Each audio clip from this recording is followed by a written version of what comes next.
Ito yung mga pindutan nyo na talagang para nasa video game ko talaga ng mga year something na, no?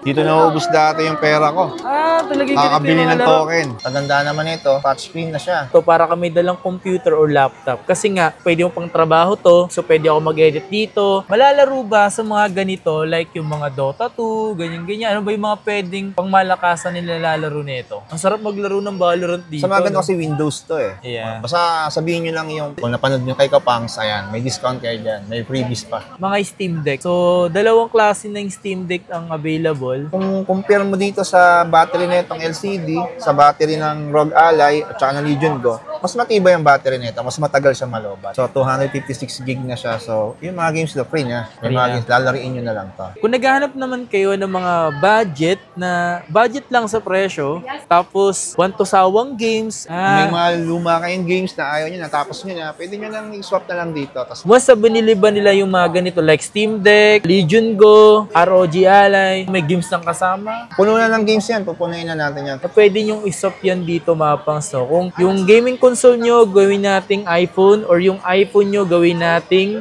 console.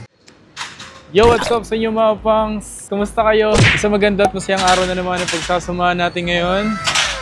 Panibagong araw, panibagong video mga pangs. And today is naisip kong gumawa ng isang video kung saan mga pangs is gawa tayo ng video about sa mga gaming console. Kasi matagal na rin naman tayong huli nating gumawa nung December pa. Tapos yung bumili tayo ng PS5, di ba? Tara, samahan nyo ako ngayong araw na to. Pero bago lahat mga pangs, paki-subscribe ang ating YouTube channel. Please like. At siyempre, kung napadaan ka dito or matagal ka na nanonood, paki-comment sa comment section mga pangs yung kung taga saan ka. Sali tayo ngayon sa may Beck Game Shop. So, ang kanilang stall dito is AI3, no? AI3.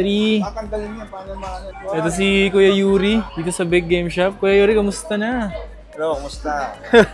Ngayon na naman ulit si Kuya Yuri. At may mga napansin ako dito, mapos may mga nadagdag sa mga ipapakita natin dito. At yung iba, nabilin na. Yung iba, wala na rito. Ganun. Ay mga pang, salito tayo ngayon sa may Big Game Shop. Dito sa may Tianggian. Kung saan ito yung stall nila dito sa Tianggian mga pangs. Papakita natin dito. Lalaroin natin yung tinatawag na Pandora, no? Pandora. So kung saan mga pangs, isa to sa mga pwedeng pang banding ng pamilya, kaibigan, magpatropa, especially family, di ba? Or magkakapatid. Ano yung lalaroin natin dito kaya? Ito yung nostalgic na laro natin, Cadillacs and Dinosaurs para 2 players try nga natin. Ito yung mga pindutan nyo na talagang para nasa video game ko talaga ng mga year something na, no? Dito naubos dati yung pera ko. Talaga Kakabili ng token. Lalaro ko na nga ito. Oo, diba? Yung pwede ka dumapat ng ano? Mga yan, mga items niyan. Hindi mo na kailangan ng internet para makapaglaro na ito. Plug and play na yan. So lahat ba ng laro dito, hindi mo na kailangan ng internet, di ba? Hindi na. Tsaka may built-in speaker to, so kahit na yung monitor na gagamitin nyo is PC monitor lang, may sound stack na rin. May built-in speaker na. Pero kadalasan nilalaro ko sa ganito, Metaslug talaga eh. Yes, meron pa rin Metaslug. Tsaka meron ba dito yung mga slam dunk? Yung slam dunk, meron din mga basketball. Tapos nandito yung mga lagi nilalaro, yung Marvel vs. Capcom, X-Men vs. Street Fighter, X-Men Children of the Atom. Ayan, nandito yung mga fighting na yan. Hindi pa uso yung mga micro-transaction ngayon kasi may mga bayad na yung mga DLC na tinatawag. Dati, tatapusin mo na, may lalabas na characters. So pagdating naman sa mga ganitong Pandora, siyempre ang kadalasan dyan, gusto nila malaman ilang games yung mayroon nito. Kung makikita mo, almost 30,000 eh. Kung makikita mo doon. 30,000. 29,791. Grabe, almost 30,000, men. Oo. So, magkano yung presyo nito? Ang presyo nito, napakamura lang, 4,500. Grabe, no? So isipin nyo mga pangs, pag bumili ka ng mga ganitong Pandora is para kang bumalik sa pagkabata mo. I mean, di ka man bumalik ng literal na pagkabata mo. Yung paglalaro mo ng ganito, kasi yung mga ganito dati, medyo hulog-hulog ka pa ng tagi-piso para makapaglaro nito sa mga video games. So dito, maabil mo na yung ganito. So halaga nito is 4,500. At kung gusto nyo bumili ng ganito, available yan dito sa may Beck Game Shop.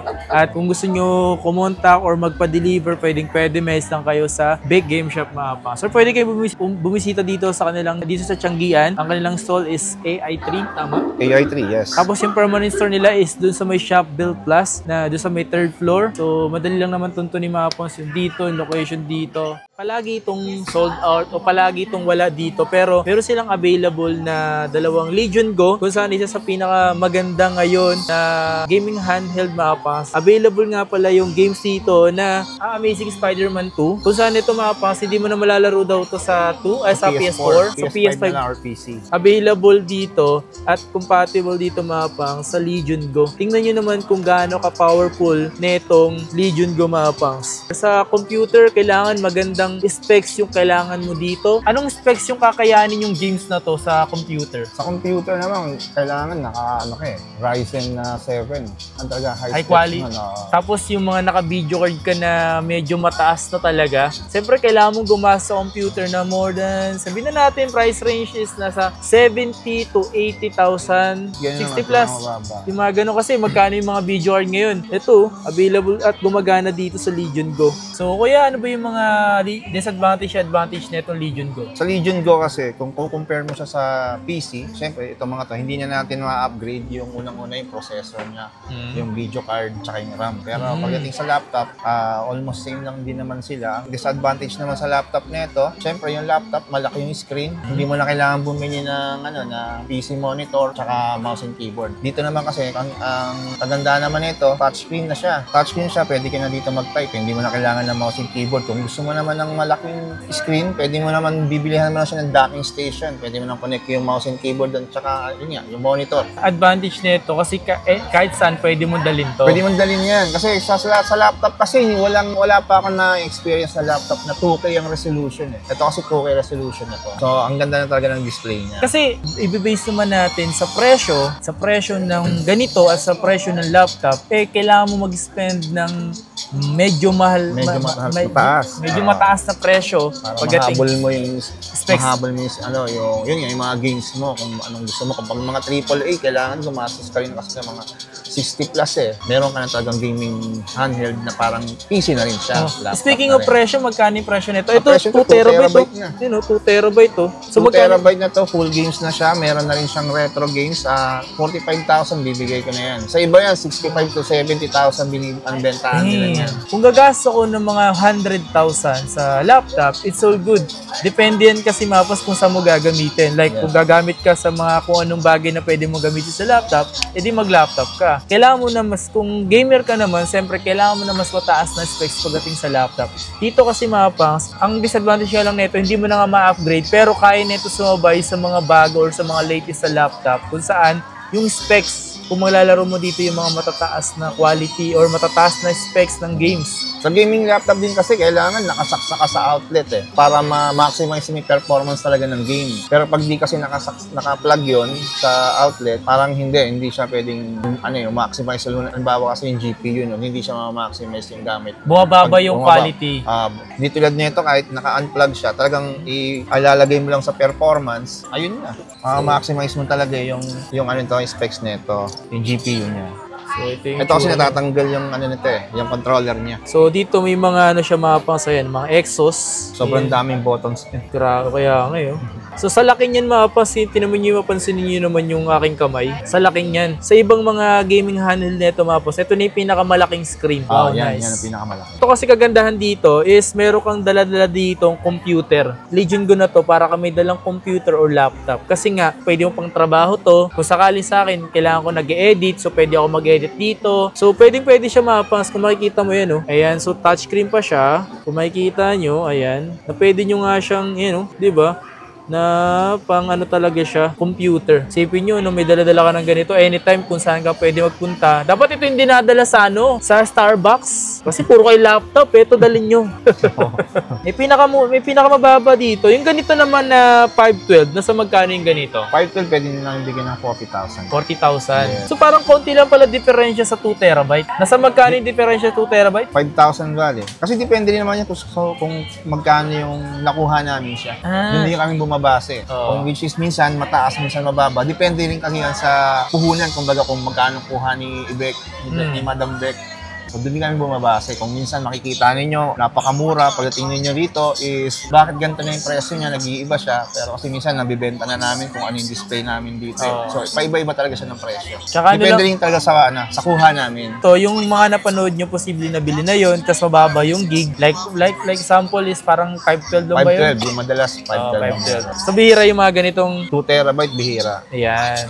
Okay. Pagdating naman sa ROG Ally na yan, Z1, ano naman pinagkaiba ng Legion Go to Z1? Ito, Z1. Pag sinabi mo Z1, ang specs nito, yung processor nito, Z1 Extreme. So mas mataas talaga ng Extreme sa Z1 lang. Parehas naman sila ng RAM 16GB. Sa graphics naman, sa resolution, syempre ito, Full HD, IPS. Ito na kasi yun nga, 2K resolution siya. Tapos sa FPS, ito 120Hz. 144Hz ang pinaka-maximum mo. So mataas pa rin talaga yung specs nito. Specs nito. Pero kagandahan kasi dito, pwede mo nga siyang tanggalin yung mga controller niya. Yes, dito. Kumpara dito, naka-build talaga siya. Yung isa sa mga kagandahan naman dito, kumpara dito, is yung malaking screen niya. Pero siyempre, depende naman yan sa kung saan yung gagamitin, di ba? Kaya naman netong gawin, yung nagagawa ng Legion Go. So, kagandahan naman dito is magaan siya. Magaan. Smooth din siya kung gamitin, mga pangs. O nga pala, kasi may mga nagtatanong dito, malalaro ba sa mga ganito, like yung mga Dota 2, ganyan-ganyan? Ano ba yung mga pwedeng pangmalakasan nila lalaro nito? Dota 2 is free lang naman sa Steam yun, so talagang malalaro yan dyan. So, ano yung pinaka... Valorant din, yung malalaro nga. Uy, ang sarap maglaro ng Valorant dito. Sa mga ganito kasi Windows to eh. Windows.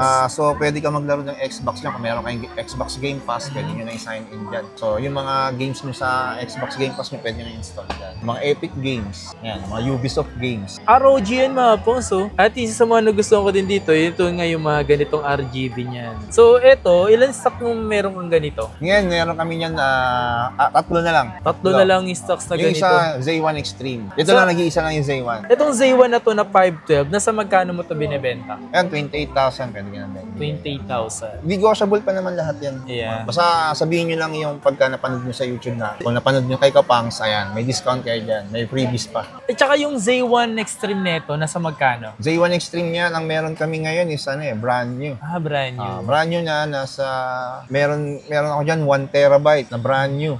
Sinetapan ko na, kasi yung iba gusto may games na kagad eh. So yun, sinetapan ko na, bigyan ko na lang kahit hanggang 36,000. Grabe, no? So yung mga ganito, no? Alam mo, gusto rin ko ng ganito kasi pwede ko, anytime na pwede akong mag-edit sa labas. So, maganda to yung ganito, Tama to, Angas. So, kung sakaling gusto nyo mapons ng ganito, available yan dito sa Maybeck Game Shop. So, dito naman mapons, ito naman yung mga Steam Deck. So, dalawang klase ng Steam Deck ang available. So, kung mapansin nyo, halos same lang sila. Halos same ng screen, halos same as in size. Pero dito may kakaiba dito. Like this one is, ito yung LCD. Kumbaga yung version 1 niya. So, ngayon, ito naman yung bago ngayon. O yung OLED. Pinagkaiba ng LCD to OLED naman. Ang pinagkaiba na una-una sa screen, mas malaki talaga yung screen ng OLED. Kung makikita nyo, makapal yung bezel dito eh. Dito manipis lang. So, mas malaki talaga ang screen na to. And makikita nyo rin yung resolution niya. Pag sinabi kasing OLED, mas maganda yung kulay. Contrast ratio ng OLED, maganda. Tagang boy na boy yung kulay niya. Na kung makikita mo ganyan. Tapos ito, kung makikita mo naman, yung FPS naman nito, 90Hz sa maximum niya. Dito dito, 60Hz lang sa LCD. So, ito yung pinagkaiba nila mapa. So, itong LCD is meron lang siyang 60 FPS or Hertz. So, dito naman, kung makapansin nyo mapa, is 90 Hz. So, mas maganda yung resolution nito kumpara dito. Pero, dito naman sa parehas na to, parehas yung malalaro kung ano yung games. Yeah, full of games din to. Kung ano yung games nito, parehas yung malalaro sa Steam Deck. Pero, question lang, itong Steam Deck na to, so pwede rin ba malaro dito yung iba pang mga games na wala sa Steam Deck? Pwede kaya yun? Sinasabi nga sa Xbox, may ginagawa silang dino-dual boot nila. Ginagawa nila ng Windows. Windows. So, hindi namin ginagawa yung minsan kasi ang nangyayari nun, nakokorrupt yung Steam OS. Ito na, parang PC din naman to, pero ang OS is Linux. So, may desktop mode din naman to. Mas okay din naman na puro Steam Deck, puro Steam lang yung nilalaro nyo dito sa Steam Deck. Kasi kawag nyo nang gawin niya, parang ipapaboot nyo pa, no? Dual boot. Dual boot. Wag nyo na kasi... Marami na kasi kaming ginawang ganun na pina-dual boot nila, tapos na-corrupt yung Steam OS. So, hindi na namin ginagawa yon. Mas maigi nyo maapans, if ever na gusto nyo talaga na mo Windows, is marami naman kayong marirecommend. Like, kayo. Si Legion Go. At siyempre, kung namamahalan ka sa Legion Go, pwede ka rito sa ROG Ally. Dito kasi sa OLED naman, kung sa battery naman, mas matagal malobat to. Depende sa nilalaro mo na games kung AAA, kung kumakain na masyado ng mataas yung graphics niya, mabilis talaga malobat yun. Parang gaming laptop din. Kung compare mo dito sa battery na itong LCD, sa battery ng ROG Ally at saka ng Legion Go, mas matibay ang battery nito, mas matagal siya malobat. So yun ang advantage niya pagdating sa mga iba pang mga gaming handheld. So mas makunat yung battery nito. Wow. So kagandahan pala ng Steam Deck Mapangs is makunat yung battery. Yung OLED. Sa tingin mo ilang oras yan tumatanggal kumpara dun sa iba? Siguro mga 30% sa battery life ng ang lamang niya. So 30 to 40. 30 to 40. Kasi ito magaan lang. Mas magaan siya sa LCD. Ayo nga, mas magaan nga. yung OLED. Kasi ito yung laging tanong kasi nila Ito yung gusto nila malaman na once sa binili ba nila yung mga ganito like Steam Deck, Legion Go, ROG Ally, may games ng kasama. Puno na ng games yan. Pupunuin na natin yan. Kung meron kayong ayaw na games na nandyan, pwede natin palitan. Wow. So libre lang yan, libre lang. Itong OLED na to, nasa magkano yung ganitong 1 terabyte? 1 terabyte namin dito, nibibigay namin hanggang 39,000. 39,000. Fully setup na yan, lalarin nyo na lang. Kasi makinis yan, kasi pinipili rin kasi namin kinukuha namin. Ayan. So wala talaga siyang issues. Ayan. Saan ba nagagaling yung mga ganito nyo, yung mga gaming handheld nyo? Karamihan dyan sa Hong Kong or yung iba, sinaswap lang nila sa amin. Sinaswap, galing swap. Nag-upgrade sila sa PS5 or yung mga console nila, sinaswap sa iPhones. May iPhones din kasi kami dito. Yan. So sa lahat ng gusto magpa-swap, available din dito sa Bake Game Shop. Kung naka-iPhone na kayo or meron kayong gaming console or gaming handheld, pwede nyo iswap yan dito Mapangs. So, kung yung gaming console nyo gawin nating iPhone or yung iPhone nyo gawin nating console or gawin nating gaming handheld. Okay, depende kung magdadagdag kayo. Depende yan Mapangs sa kung ano yung swap nyo. Pero mostly is iPhone to console. Barang yun ang kasingan nila dito. Pinakamababa mo rito? 512. Nasa magkano yung ganyan? 34,000. 34,000. Fully setup na rin yun, games na. Games may mga brand yun din naman tayo yan. Meron brand yun na meron ng setup, meron naman brand yun na as in nakasealed pa siya. Yun. Diba? So dito naman sa LCD, nasa magkano bentahan nito ngayon? Sa 1 terabyte, 29,000. So malaki talaga, magkaiba yung presyo talaga nila. Almost parang ang lamang ng OLED is mga nasa almost 10 or 10 to 12,000. Pero yung pinaka 512 lang nito or 256? 512 namin dyan, 24,000. Yung 256, 23. Parang konti lang ang diferensya talaga nila, no? Maliit lang naman.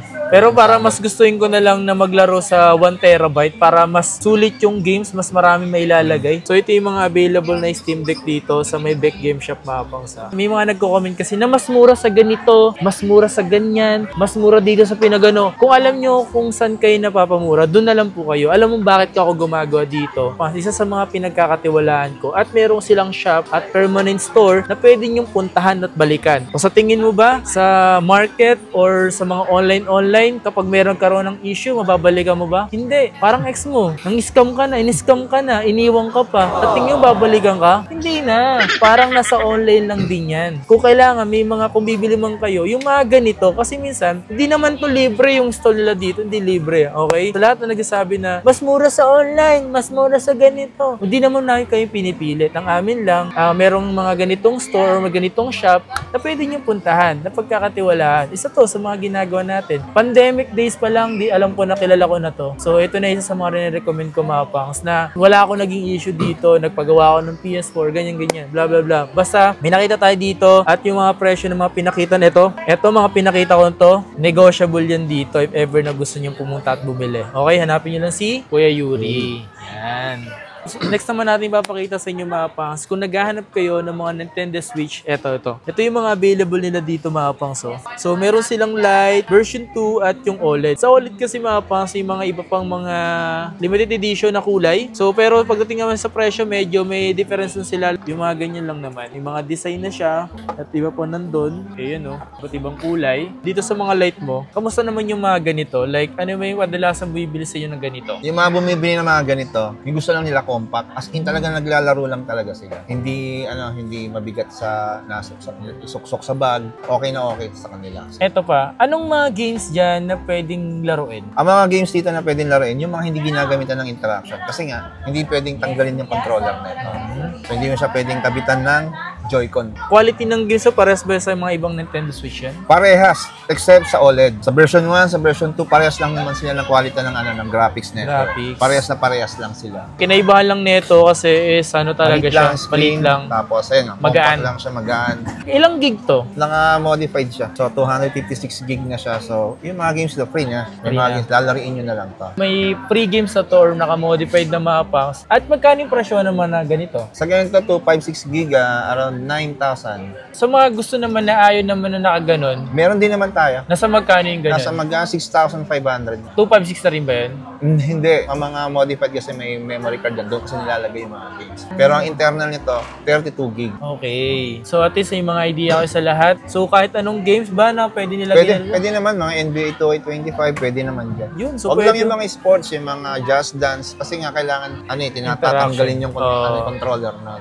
Sa mismong version 2. So yung interaction, pwede dito. Pwede. Maraming aliw na aliw or baliw na baliw pagdating dito sa mga Nintendo Switch na to. Fix, kamusta nga pala yung mga resolution nito? Resolution nito okay naman kasi ang sa Nintendo Switch hindi naman si graphics talaga ang pinagbabasehan ng mga naglalaro nito eh.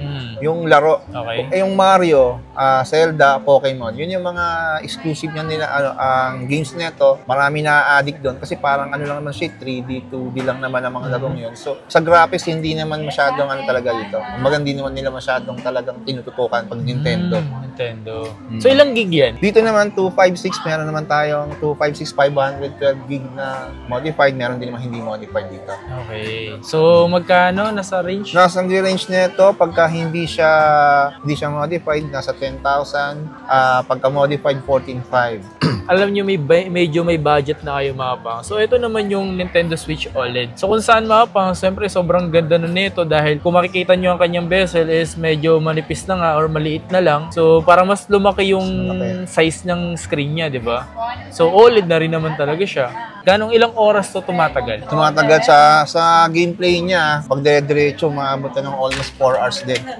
Halos lahat naman sila. Halos lahat naman sila din. Nasa magkano yung ganito? 256 gig? 256 gig, ito pwede namin bigyan ng 16,500. 512, 18,000. Ano yung modified na ba yun? Modified yan.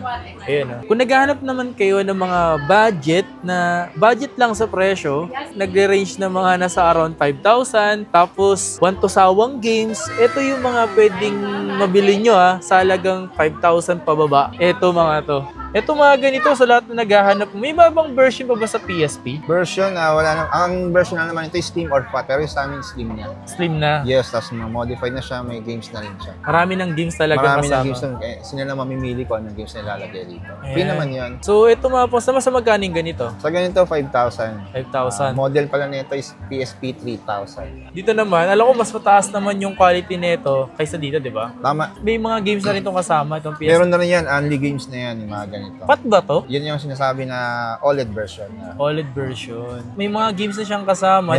Depende ba sa games na gusto nila? Diyan naman kasi, may mga games na kasama na yan. Tapos ituturo ko na lang kung paano paglagay ng games. So wala ka ng problema sa games dyan. Ikaw na maglalagay din niya, magdadagdag. So magkaning ganito? Dito naman 8,000, naka 128 gig na yan yung memory card niya. So parang 3-in-1 na yan. Pwede na yung PS Vita games, PSP games, PS1 games. So sa mga naghahanap ng mga ganito, available yung ganito Ito 8,000, 5,000. Siyempre, ito yung pinakamura dito. Yung mga ganitong Unburnick. Ito yung pinakamura. Para ka naka-Game Boy dito, ba? SP. Game Boy SP. So, kadalasan mo sa mga bumibili nito, ganito kuya, or yung mga gusto lang talaga mag-reminisce or gusto lang nila balikan yung pagkabata nila? Oo, tama.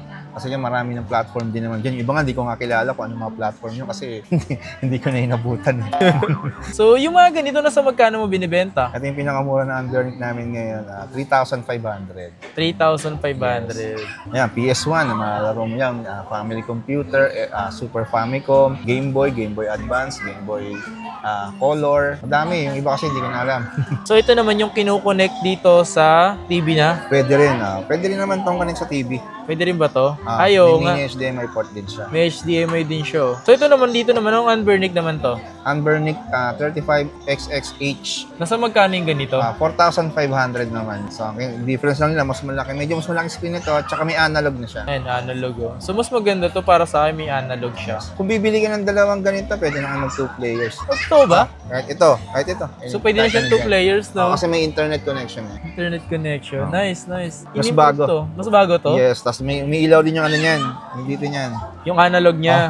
Parang may RGB na rin. RGB na rin yan. Pwede mo Nice. na rin customize sa RGB niyan. Yun oh, so yung mga ganito available dito sa halagang 5,000 naman. 5,000. Full of games na rin. Full of games na rin Kompleto yan. na sa games. At siyempre, para sa akin kasi ito yung mga napansin ko na parang malaki yung screen, tapos may analog na rin May siya analog, dito. may ilaw din yung nasa So, gilid ng analog niya. Ganito, lahat ba to pare-parehas lang ba to ng games? Parehas lang sila ng games. Pare-parehas lang. Iba lang yung format ng ano niya, OS niya.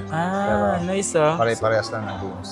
Ito yung mga Anbernic mga pangs, 40XXB. So, if ever na gusto niyo ng mga ganito, available to dito mga pangs. Dito yan sa may Big Game Shop. Ang Facebook page nila is Big Game Shop mga pangs. Ang install nila dito sa Tianggian is AI3. Kasama natin dito ngayon si Kuya Yuri. Yan sa mga nagbabantay dito. Kasama din natin dito si Jake Cyrus kung saan siya yung nag-video sa atin mga pangs. At sa mga gusto pumunta dito, bumisita lang kayo. Hanapin nyo lang si Kuya Yuri, si Jake Cyrus. Or kung sakaling gusto nyo naman permanent store, dun sa taas, sa may Shop Bell Plus, 3rd floor. Kung yung mga nagustuhan kayo ito mga pangs, ito yung mga pinakita namin sa inyo. Pandora, halagang 4,500 lang. Sa lahat naman nagbabalak dito, bumili ng mga PS4 games, PS3, or yung mga Nintendo Switch games. So, ano yung pinakamababang presyo sa PS4? Sa PS4, pinakamababang presyo natin 700.